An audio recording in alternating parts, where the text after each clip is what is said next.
the heart of the Brazilian Amazon, hidden away from the prying eyes of modern civilization, lies a tribe with rituals and customs that would send chills down the spine of most outsiders.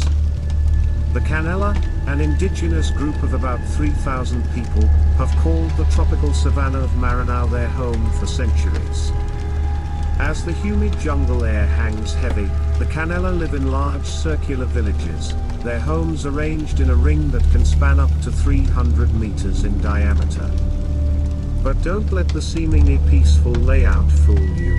Beneath the surface lies a dark history and cultural practices that blur the lines between tradition and what many would consider deeply disturbing. The Canela's first contact with the outside world came in the late 17th century, but it wasn't until the early 19th century that their way of life was truly threatened. Decimated by smallpox and slavery, the tribe was forced to surrender to Brazilian forces in 1814. This marked the beginning of a century of relative isolation, but the outside world was closing in. In 1957, anthropologist Bill Crocker made contact with the Canela tribe, unknowingly setting in motion a series of events that would expose their hidden practices to the world. What he discovered was a society with rituals that would shock most modern sensibilities. The Canela are known for their complex social organization, led by a council of male elders. But it's their sexual practices that have garnered the most attention and controversy. Young girls, barely on the cusp of puberty, are thrust into a world of adult sexuality through a series of ritualized encounters that would make most outsiders recoil in horror.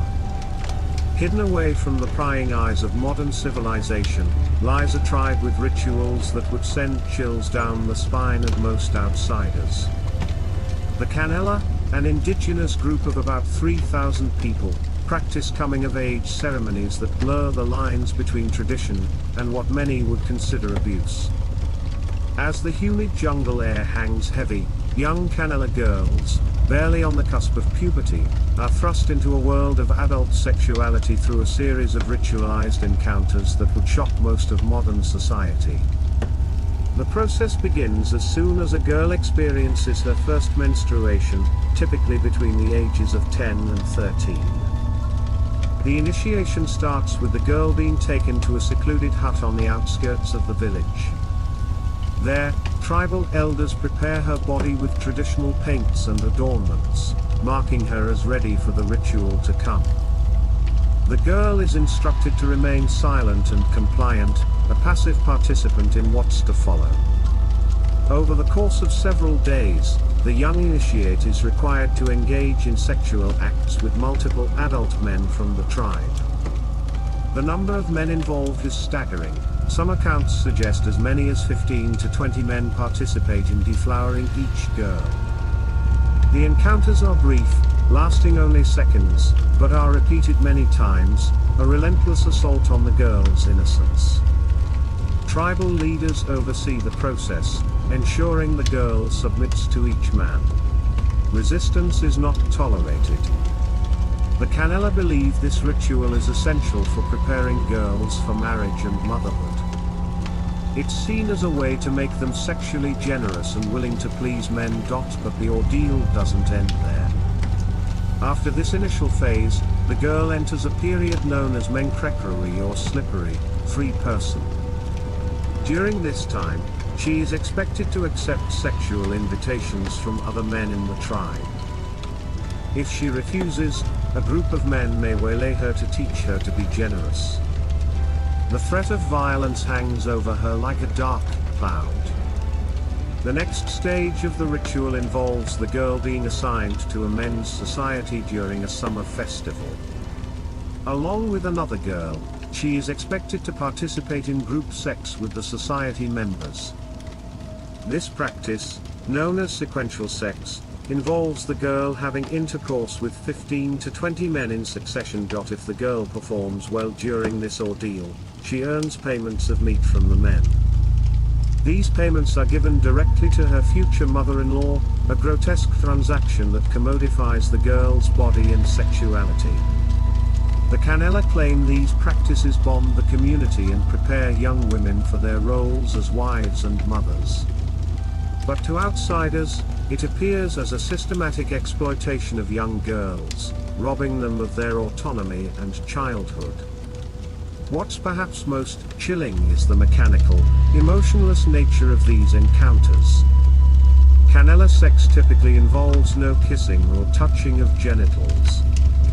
The man simply squats between the legs of the woman, who is instructed not to move. The act lasts only seconds, a cold, impersonal transaction devoid of intimacy or pleasure. For the men of the tribe, these rituals serve as a form of social control. Young men are trained through severe discipline to participate in these practices, suppressing natural feelings of jealousy and possessiveness. The sharing of wives and sequential sex with young girls is seen as a way to bond men together, a holdover from the tribe's warrior past. As night falls over the Amazon, the sounds of the jungle are punctuated by the rhythmic chants and dances of the Canela festivals.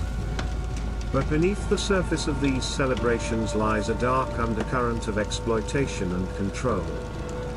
In recent years, outside influences have begun to erode these practices. The loss of traditional warfare has led to a breakdown in male-male bonding, and the suppression of sexual jealousy. Younger members of the tribe have started to question and resist the more extreme elements of the rituals. Yet tribal elders fight to maintain what they see as sacred practices essential to their way of life. They view attempts by the Brazilian government or NGOs to intervene as an attack on their culture and autonomy. For now, deep in the Amazon, away from prying eyes, the dark coming-of-age rituals of the Canela continue. Young girls still undergo ordeals that blur the lines between tradition and abuse. The jungle keeps their secrets, even as the modern world encroaches ever closer. As dawn breaks over the village, another young girl prepares for her initiation, unaware of the trauma that awaits her. The cycle continues, a haunting reminder of the dark rituals that persist in the shadows of our modern world.